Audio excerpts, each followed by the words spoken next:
말씀을 읽도록 하겠습니다. 누가복음 22장 14절에서 20절. 시간이 이름에 그분께서 12사도와 함께 앉으시고 그들에게 이르시되 내가 고난을 받기 전에 너희와 함께 이 유월절 어린 양 먹기를 바라고 또 바랐노라. 내가 너희에게 이르노니 그것이 하나님의 왕국에서 성취될 때까지 내가 다시는 그것을 먹지 아니하리라 하시고 잔을 집으사 감사를 드리시고 이르시되 이것을 가져다가 너희 가운데서 나누라. 내가 너희에게 이르노니 하나님의 왕국이 임할 때까지 내가 포도나무 열매에서 난 것을 마시지 아니하리라 하시니라. 또 그분께서 빵을 집으사 감사를 드리시고 그것을 떼어 그들에게 주시며 이르시되 이것은 너희를 위하여 준 내 몸이라. 나를 기억하여 그것을 행하라 하시고. 우리 20절 다 같이 읽겠습니다. 시작. 저녁 식사 뒤에 잔도 그와 같이 하여 이르시되 이 잔은 너희를 위하여 흘린 나의 피 세우는 새 상속 언약이라. 아멘. 말씀 시간에 기도하시겠습니다. 하나님 아버지, 주의 만찬 주님께서 제정하시고 저희들 주님의 귀한 교회를 통해 이것을 행하라고 주신 것 너무나 감사합니다. 하나님, 이것이 없이 우리 주님의 교회가 지금까지 존재하지 못했을 것입니다. 하나님, 침례와 더불어 이 주의 만찬이 얼마나 우리 주님을 믿고 따르는 자들에게 유익인지를, 또 영적인 큰 힘과 권능인지를 우리가 배우게 하옵소서. 하나님, 그래서 주님을 섬길 때 저희들이 힘을 다해서 정말 주님이 주시는 그 힘을 다해서 할 수 있도록 하나님 저희를 인도해 주옵소서. 이 진리를 드러내 주옵소서. 예수님의 이름으로 기도드립니다. 아멘. 앉으시겠습니다. 자, 주의 만찬은 주님의 죽으심의 고난에 참여하기다라고 저는 이렇게 제목을 달았습니다. 주의 만찬은 주님의 죽으심의 고난에 참여하기. 자, 우리 주님은 유월절 어린 양 먹기를 자신의 제자들과 함께 하기를 바라셨다 했어요. 바라셨다. 그만큼 하나님, 이 예수님이 이 주의 만찬이 얼마나 귀하고 귀중하길래 우리 제자들과 함께 나누기를 원하셨을까 생각해 봅니다. 왜냐하면 이 유월절 어린 양이 바로 예수님이셨기 때문에 주님은 제자들과 함께 먹기를 바라셨어요. 유월절 어린 양. 유월절의 주인이 바로 주님 자신이시라는 것을 알려주시기를 원하셨기 때문에 그들과 함께 유월절 어린 양을 먹기를 바라셨습니다. 또한 자신의 교회가 자신의 그림자인 그 유월절을 지킴으로 실체가 아닌 그런 그림자를 섬기지 않도록 하시려고 하셨기 때문이에요. 그러니까 유월절을 우리 교회가 지킬 필요가 없고 그것은 그림자이기 때문에 그것을 그림자를 섬기지 않고 실체이신 주님을 섬기도록 이 주의 만찬을 제정하신 거예요. 그러므로 주님은 그때 유월절을 성취하시면서 자신의 교회가 이제는 실체이신 주님을 섬기도록 이 주의 만찬을 주셨던 겁니다. 바로 주의 만찬의 의미가 여기에 있습니다. 마태, 마가, 누가복음에서 보게 되면 우리 주님께서 유월절을 지키시면서 이 만찬을 행하시는 장면이 나옵니다. 이제 누가복음을 오늘 중심으로 볼 건데요. 먼저 주님이 유월절 준비를 하시는 장면이 이 22장 7절부터 나옵니다. 그런데 그 전에 말씀 1절부터 6절까지의 말씀을 보면 어떤 이야기가 있습니까? 주님을 거부하려는, 그리고 주님을 이제 죽일 방도를 구하고 있던 이 수제사장들과 서기관들이 나옵니다. 그러나 그들은 예수님을 따르는 많은 백성을 두려워했어요. 그래서 죽이기를 막 주저주저 하고 있었어요. 그때 가룟 유다가 딱 등장하죠. 가룟 유다가 이 종교 지도자들이 그렇게 두려워하고 있는 모습을 보고 봤지만 그는 전혀 두려워하지 않았어요. 가룟 유다는 담대하게 이 예수님을 거절하던 종교 지도자들을 찾아갔습니다. 그리고 그들과 함께 예수님을 죽일 방도를 의논했어요. 예수님의 일상을 늘 꿰차고 있었던 이 가룟 유다로 인해서 이 종교자들, 두려워하고 있던 종교자들은 마치 천군만마를 얻은 것 같은, 이 가룟 유다를 보고 천군만마를 얻은 것 같은 그런 느낌이었을 거예요. 자, 이러한 상황을 잘 아시고 계셨던 예수님은 굴하지 않으시고 계속 지금 하나님의 아버지 뜻을 진행하셨던 겁니다. 그래서 누가복음 22장 7절에서 13절에 이제 6월절을 성취하실 준비를 착착착 진행하셨어요. 그리고 제자들에게는 그 바로 6월절 어린 양을 먹을 방을 예비하도록 지시했습니다. 근데 이미 그것도 주님이 다 준비하고 계셨어요. 어떤 한 사람, 이 바로 물 한 동이를 가지고 가는 사람을 준비하고 있었어요. 그리고 그 사람이 가는 그 집의 집주인을 준비하고 계셨던 거예요. 그래서 주님은 그 집주인에게 이렇게 말하라고 명령하셨습니다. 22장, 누가복음 22장 11절에서 13절에 나오죠. 그 집주인에게 이르되 선생님께서 내게 말씀하시기를 내가 내 제자들과 함께 6월절 어린 양을 먹을 객실이 어디 있느냐 하시느니라 하라. 그러면 그가 갖추어 놓은 큰 다락방을 너희에게 보이리니 거기서 예비하라 하심에 13절 함께 읽겠습니다. 그들이 가서 보니 그분께서 자기들에게 말씀하신 대로더라. 그들이 6월절을 예비하니라 했죠. 자, 우리가 우리의 주위를 이렇게 한번 둘러보면 늘 우리는 두 가지 상황을 직면하고 대면합니다. 마귀가 진두지휘하는 쪽에서는 이 주님을 거절하고 멸시하려는 사람들이 그 주님의 일을 방해하려고 하고, 그리고 해치려는 계획을 진행하고 있습니다. 그러나 반대, 바로 주님께서 진두지휘하는 편에서는 주님을 믿고 신뢰하는 사람들, 성도들이 주님의 일에 헌신하고 성취하려는 그런 계획을 진행하고 있어요. 그러므로 주님을 따르기로 한 제자들은 우리 교회는 세상의 상황과 이 세상의 형편에 관계없이 우리 주님만을 바라보면 돼요.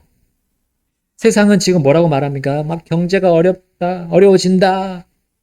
그리고 그걸 마치 일어날 것처럼 홍보합니다. 일어날 수도 있죠. 또 이제 난방비가 평소보다 많이 나온다. 계속 그 기사가 나오고 있습니다. 그리고 이제 생활비도 막 오를 거고, 경제가 힘들어지고, 그렇게 될 거라고 확 알리고 있어요. 심지어, 우리 가정과 교회 안에서도 어떤 어려운 점들이 막 일어나고 있어요. 우리가 주님을 섬기려고 하는데 그 사기를 꺾는 그런 일들이 벌어지곤 합니다. 그러나 그것이 우리가 예수님을 따르고 섬기는데 위축이 되거나 멈출 이유는 아니다라는 거예요. 주님이 너 멈춰도 된다고 하는 그런 이유가 될 수 없어요. 주님과 함께 걷는 자는 주님이 모든 것을 주관하고 통제하심을 믿죠. 그렇죠. 아무리 그렇게 전망이 밝지 않아도 그 위에는 주님이 통제하시고 주관하신다는 거. 우리가 인정하고 순종하면, 그리고 주님이 나의 주인이심을 인정하고 순종한다면, 그 다음은 주님이 우리를 완전한 선으로 결국에는 인도하실 걸 믿고 또 그걸 보게 될 거예요. 이 일을 위해서 주님은 자신을 죽이려는 원수들의 계획과 실행에 상관없이 자신의 교회를 위해서 지금 열심히 일하고 계신 겁니다. 이제 6월절을 주의 만찬으로 성취하시는 일이 바로 자신의 교회들을 위한 일이었기 때문이에요. 자신의 교회가 그 주의 만찬으로 강하게 되고 영적으로 날마다 새롭게 되고 정결케 되는 거. 그리고 그렇게 돼서 뜨거운 영으로 주를 섬겨서 주님이 주시는 보상 받도록 하는 게 이 바로 주의 만찬의 목적입니다. 그러나 이 죽음까지도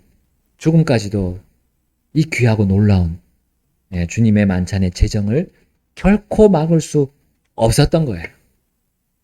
자, 이제 6월절 밤에 예수님은 12사도와 함께 그 방에 앉으셨습니다. 그리고 이렇게 말씀하셨죠. 15절 말씀 우리 함께 다시 한번 읽겠습니다. 15절 시작. 그들에게 이르시되 내가 고난을 받기 전에 너희와 함께 이 6월절 어린 양 먹기를 바라고 또 바라노라. 아멘. 누가복음 22장 15절 말씀이었습니다. 자, 왜 주님이 유월절 어린 양 먹기를 바라고 또 바라셨는가? 예, 바로 자신이 고난을 받고 그 유월절 어린 양처럼 죽으셔야 했기 때문이에요. 유월절 어린 양을 함께 나눠 먹음으로써 자신의 죽음을 제자들에게 보여주시기 위함이었습니다. 더 나아가서 그들도, 그 제자들도 자신의 고난에 참여하도록 하기 위함이었어요. 여러분, 주님은 바울을 통해서 이 고린도 전서에 바로 주의 만찬을 제정하셨음을 확정해서 언급하도록 기록하셨어요. 주의 만찬이 주의 죽으심과 일치하는 그 의미를 가지는 규례이기 때문에 이제 바울을 통해서 보이셨습니다.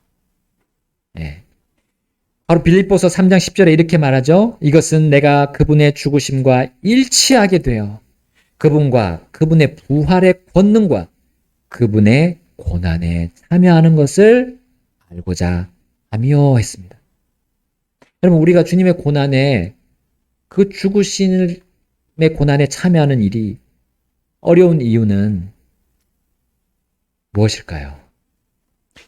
주님처럼 내가 죽었음을 생활 속에서 있기 때문에, 우리 오전에 침례에 대해서도 말씀드린 것처럼 내가 주님과 함께 죽었다는 걸 잊어버려요. 그러면 내가 주님의 고난에 참여할 수가 없게 되는 거예요. 그러나 주의 만찬을 교회가 행함으로 인해서 내가 다시 돌이키는 겁니다. 내가 주님과 함께 죽었지.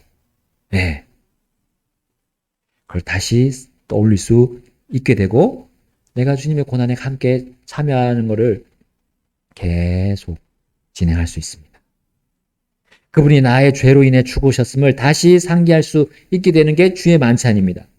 그리고 나는 주님의 죽음 안으로 침례를 받았고 또한 그래서 침례 성도가 되었음을 이 주의 만찬이 보여주는 거예요. 주님의 죽으심에 의해서 주님과 일치하여 하며 살아서 결국은 우리가 영광에 참여함을 깨닫게 하는 것이 바로 주의 만찬의 목적이고 의미가 되는 겁니다. 아주 귀중한 의미죠. 또한 침례와 마찬가지로 복음 그 자체를 보여주는 게 이 주의 만찬입니다. 주님의 죽으심이 없는 복음은 가짜 복음입니다. 주님의 죽으심을 확실히 보여주는 복음으로 우리가 죄와 죄의 형벌에서 구원받았다면 우리가 그분의 고난에 참여하는 것이 마땅함을 우린 또 이런 주의 만찬을 통해 배울 수 있습니다.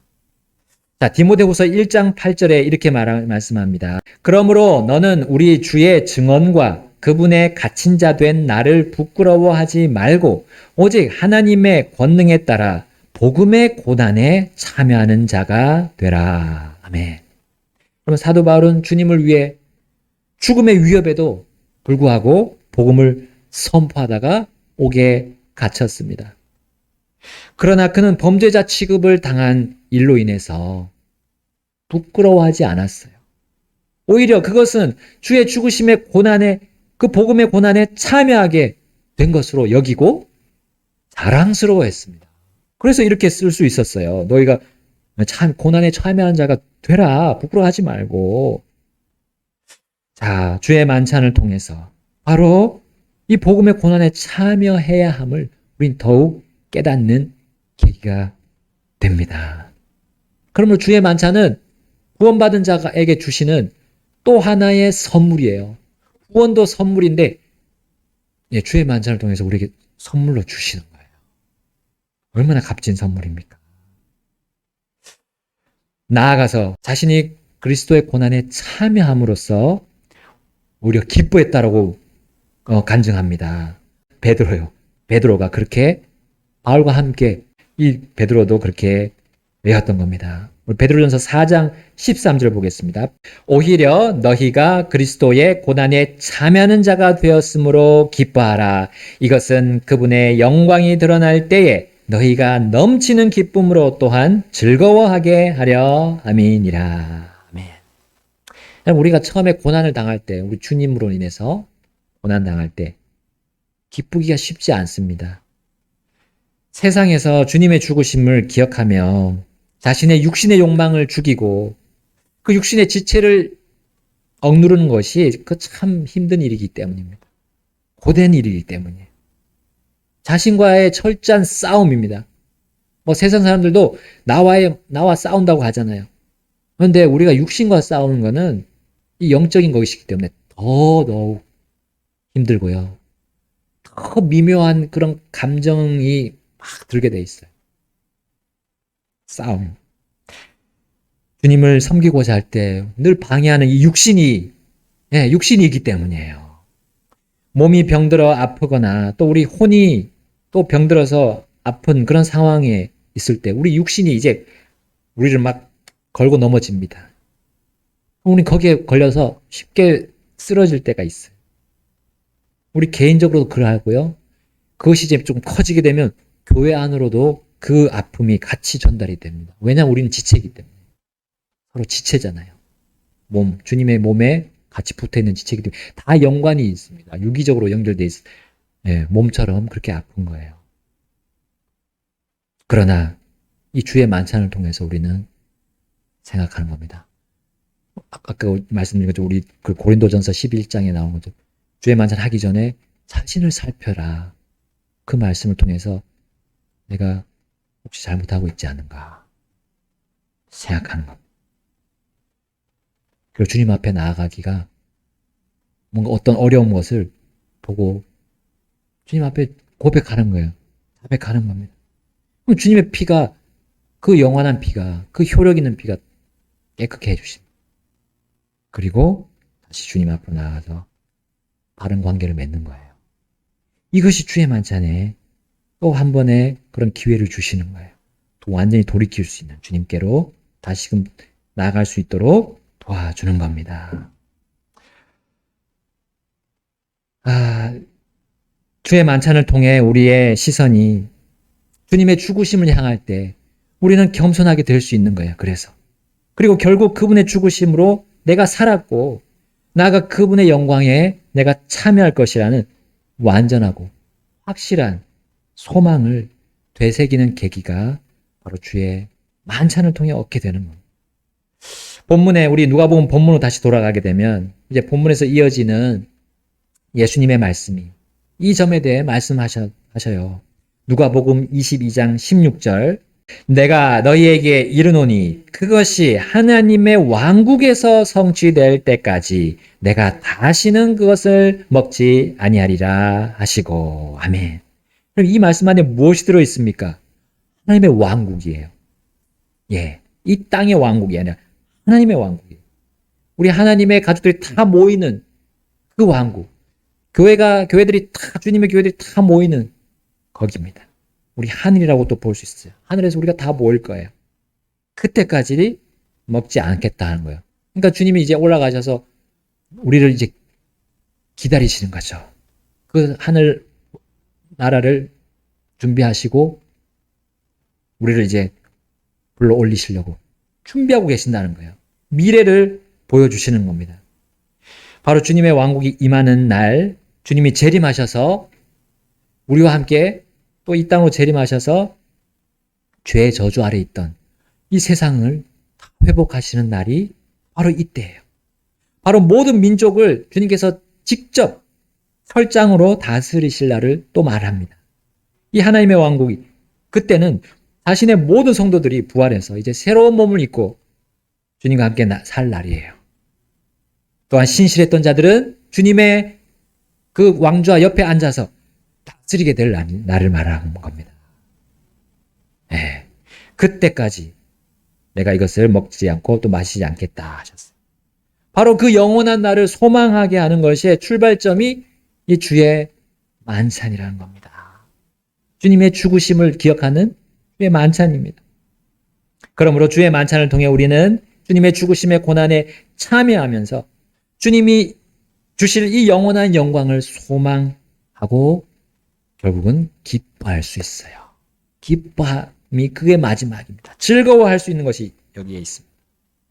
자, 이어지는 구절 보겠습니다. 22장, 누가복음 22장 17절에서 18절입니다. 제가 17절 읽고 18절 함께 읽겠습니다. 잔을 집으사 감사를 드리시고 이르시되 이것을 가져다가 너희 가운데서 나누라. 함께 읽겠습니다. 내가 너희에게 이르노니 하나님의 왕국이 임할 때까지 내가 포도나무 열매에서 난 것을 마시지 아니하리라 하시니라. 똑같은 말씀하셨죠. 아까 16절하고 6월절 어린 양을 주님은 제자들과 함께 이렇게 먹고 또한 잔을 나누셨습니다. 물론 이것이 주의 만찬으로 제정되지 않았어요. 그럼 우리가 6월절을 지켜야 하니까. 자, 왜냐하면 이 부분은 6월절을 성취하시는 장면이고요. 그리고 이어지는 19절, 20절이 바로 6월 주의 만찬을 제정하시는 부분입니다. 자, 그 부분 읽어보겠습니다. 19절 먼저 읽겠습니다. 시작. 또 그분께서 빵을 집으사 감사를 드리시고 그것을 떼어 그들에게 주시며 이르시되 이것은 너희를 위하여 준 내 몸이라. 나를 기억하여 이것을 행하라 하시고. 아멘.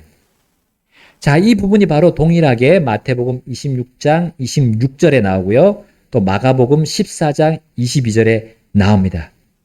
자, 그리고 그 각각 이어지는 부분이 이제 포도나무에서 난 것, 또 이제 마태복음에서는 이제 내 아버지의 왕국에서 너희와 함께 새롭게 마시는 그날까지 먹지 아니하리라 했고요. 마가복음에는 이제 포도 열매에서 난 것을 이제 하나님의 왕국에서 내 아버지의 왕국, 하나님의 왕국, 요것만 다르고 나머지는 같습니다. 너희와 함께 새롭게 마시는 그날까지 마시지 않겠다라는 내용이 나옵니다. 요거 이제 누가복음하고 좀 다른 부분이에요. 이제 순서가 바뀌었죠. 누가복음은 앞에 나왔는데 이제 마태, 마가복음은 뒤에 나옵니다. 주님은 이 6월절 저녁 식사 뒤에 빵을 집으사 감사드리고 떼어서 제자들에게 주셨어요. 그리고 또 포도나무의 그 포도즙 잔을 또 나눠서 하셨습니다. 이게 주의 만찬인 거예요. 자, 여기서 뗐다라는 말을 직역하면 뭡니까? 부서졌다는 말이에요. 부수다는 거죠. 부수다. 혹은 우리말로는 찢어졌다는 거예요. 찢어졌다. 찢겼다. 그래서 고린도전서 11장 24절에서는 이 똑같은 부분이 누가복음 22장 19절과 똑같은 말씀 중에 포함된 게 있어요. 바로 너희를 위하여 찢긴 내 몸이니 나를 기억하여 이것을 행하라 하셨어요. 찢겼다는 말을 덧붙이셨습니다. 왜냐하면 예수님께서 죽으실 그 당시의 상황을 생각해 보라는 거예요. 우리 주님을 기억하고 생각하는 시간이 주의 만찬인데, 죽으심을 기억하는 시간이 만찬인데 그분이 어떻게 죽으셨는지를 보라는 겁니다. 예수님이 십자가형을 당하셨죠? 십자가형을 당하기 전에, 그 십자가를 메고 갈보리산으로 올라가기 전에 어떤 것을 맞으셨어요? 채찍이죠. 채찍이 맞으셨는데 옛날 그 로마 사람들이 죄수에게 가한 그 채찍의 모양이 그 끝에 뭐가 달렸습니까? 뾰족한 쇠 조각들이 달려 있었어요.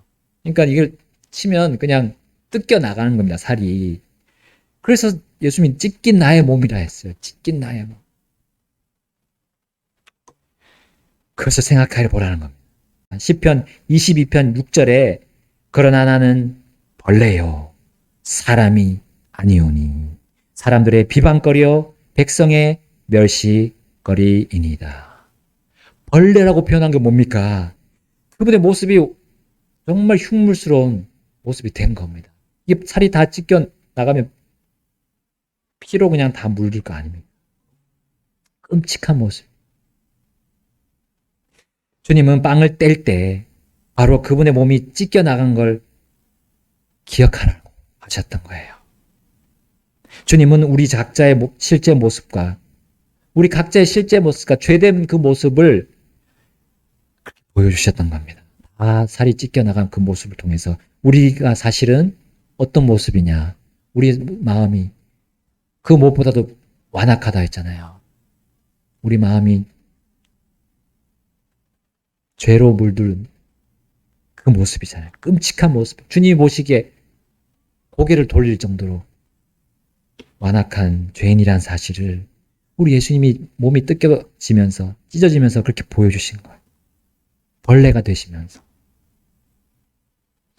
바로 이것이 그분의 몸이 찢긴 죽음의 고난이었던 겁니다. 여러분, 주님의 만찬의 그 빵을 통해서 내가 얼마나 극악한 죄인인지를 다시금 되새겨 보는 것입니다. 주님은 채찍에 수많은 몸의 살들이 찢겨진 뒤에 이제 기진맥진하셨죠. 그 무거운 십자가를 들고 가다가 더 이상 들지 못해서 넘어지셨어요. 쓰러지셨어요. 더 이상 십자가 질 힘도 남아있지 않았습니다. 그때 군병들이 이제 십자가 형벌을 보고 있던 이 구레네 사람 시몬을 억지로 데려다가 그 십자가를 지웠습니다. 물론 그는 억지로 예수님의 이 고난에 참여하게 됐지만 이것이 사실은 그분을 믿은 모든 자들이 그분의 고난에 참여해야 함을 사실상 보여주는 것이에요. 우리는 각자의 십자가를 지고 주님을 따라가는 그것이 그분의 고난에 참여하는 것입니다. 여러분, 우리 기본적인 것이잖아요. 우리의 주님의 제자라면 주님의 자기를 부인하고 자기 십자가를 지고 나를 따를지니라 라고 말씀하신 그 주님의 말씀을 우리는 알고 있습니다. 오늘 우리 아침 큐티에도 그 매일의 양식에도 봤어요. 제자를 위해 비용을 지불해야 된다는 거. 주님의 제자가 되기 위해서는 비용을 지불해야 된다는 거. 근데 그 비용은 주님이 그 흘리신 찢기신 그 피, 그리고 못 박힌 뒤에 흘린 그 피, 창에 허리를 찌르시고 나신 그 심장을 찌르고 나신 그 흘리신 피, 그 피값에 비하면 우리가 드리는 비용은 아무것도 아니에요. 우리가 평생을 그렇게 주님을 따라서 날 부인하고 나의 십자가를 지고 따라간다 해도 갚을 수 없어요, 사실은. 그만큼 귀중한 피를 주님이 흘리셨어요. 그것을 기억하라는 겁니다. 이 주의 만찬을 통해서 빵을 떼면서 그 빵을 먹으면서 그걸 기억하라는 거예요. 그러면 우리의 삶이, 우리가 받는 어떤 생활에서의 그 삶의 고난이 그렇게 큰 포지션, 큰 분량으로 보이지 않는. 네. 십자가에 손과 발이 못으로 박혀서 고정되셨어요. 허리에 창으로 찔리심으로 내가 흘려야 할 피인데 주님이 탁 흘리셨어. 내가 흘려서 내가 죽어야 되는데 주님이 대신 죽으셨던 겁니다. 누가복음 22장 20절, 이제 그 부분이 주님께서 이 잔으로 기억하라고 주셨어요. 20절 읽겠습니다. 누가복음 22장 20절 시작. 저녁 식사 뒤에 잔도 그와 같이 하여 이르시되 이 잔은 너희를 위하여 흘린 나의 피로 세우는 새 상속 언약이라. 아멘. 마태복음 26장, 마가복음 14장에 이렇게 나옵니다. 또 잔을 집으사 감사를 드리시고 그들에게 주시며 이르시되 너희는 다 그것을 마시라. 이것은 죄들의 사면을 얻게 하려고 많은 사람을 위하여 흘린 나의 피, 곧 새 상속 언약의 피니라. 아멘. 여러분, 예수님이 십자가에서 고난당하고 죽으면서 피 흘리심으로 여러분 우리는 죄들의 사면을 얻었습니다. 죄인은 형벌을 마땅히 받아야 돼요. 그런데 그리고 죄값을 치러야 돼요. 모든 사람 죄인이고 그 죄값은 사망이라 했어요. 영원한 죽음이죠. 첫째 사망과 둘째 사망을 말하는 거죠. 그러나 하나님은 죄로 인해 죽어야 할 사람들 위해서 대신 자신의 죄 없는 피를 다 흘리셨던 겁니다. 그럼 우리가 잔을 볼 때 바로 그 피를 보는 겁니다. 주님이 순결한 그 피, 보배로운 피, 그 누구도 갚을 수 없는 그 피를 보는 거예요. 그리고 감사드리면서 주님의 일에 자연스럽게 참여할 수 있게 될 것입니다. 주님의 그 피는 우리의 유죄 선고를 무죄 선고로 바꾼 보석금과 같아요. 누가 그걸 지불하겠습니까? 우리 사람들은 지불할 수가 없습니다. 그 어떤 존재도, 어떤 천사도 할 수 없는 일을 하나님 자신께서 직접 사람의 몸을 입고 오셔서 하신 그 일을 우리가 기념하는 게 바로 주의 만찬입니다. 주의 만찬을 통해 우리는 주님의 고난의 죽음에서 흘리신 그 보배로운 피를 기억하며 감사드릴 수 있습니다. 그 감사로 우리는 섬기는 겁니다. 다른 어떤 힘으로 섬기는 게 아니에요. 그 감사로 섬기는 겁니다. 하나님을 떠나서 우리가 가고 싶은 대로 제 길로, 우리 길로 다니던 우리였어요. 영원히 죽는 길로 가던 우리 각자였습니다. 이런 우리를 사랑하셔서 영원한 상속 언약의 피에 자신의 사랑을 주신 겁니다. 그래서 히브리서 9장 14절 15절 우리 이제 보고 마무리하겠습니다. 하물며 영원하신 성령을 통해 자신을 점없이 하나님께 드린 그리스도의 피는 죽은 행위로부터 너희 양심을 얼마나 더 많이 깨끗하게 하여 살아계신 하나님을 섬기게 하겠느냐. 15절입니다. 이런 까닭에 그분께서는 새 상속 언약의 중재자이시니 이것은 첫 상속 언약 아래 있던 범법들을 구속하시려고 죽으심으로써 부르심을 받은 자들이 영원한 상속 유업의 약속을 받게 하려 하심이라. 아멘. 주의 만찬에서 바로 주님의 이 보배로운 피를 기억하는 잔으로 우리는 영원한 상속 유업의 약속을 받았음을 기뻐할 수 있습니다. 우리는 이 땅과 함께 멸망하는 것이 아니라, 이 세상과 함께 멸망하는 것이 아니라 영원한 주님이 상속으로 주실 하늘이 있다는 거예요. 얼마나 기뻐, 얼마나 놀랍습니까? 이 구원에 더하여서 이 영원한 것들을 또 영원한 보상을 약속하신 거예요. 그것을 보는 것이 주님의 만찬입니다. 이것으로 우리는 다시금 재정비해서 주님과 함께 걸어갈 수 있어요. 주님을 온전히 섬기고 주님이 기쁘시게 받으시는 섬김을 할 수 있게 하는 것이 주의 만찬입니다. 침례도 엄청난 우리에게 유익을 주죠. 오전에 보는 것처럼. 그리고 또 주의 만찬 역시 이러한 어마어마한 귀중한 유익을 우리에게 주시기 위해서 주님이 제정하셨습니다. 만드셨습니다. 그리고 이것을 행하라 라고 당당하게 우리에게 명령하신 겁니다. 이 시간 우리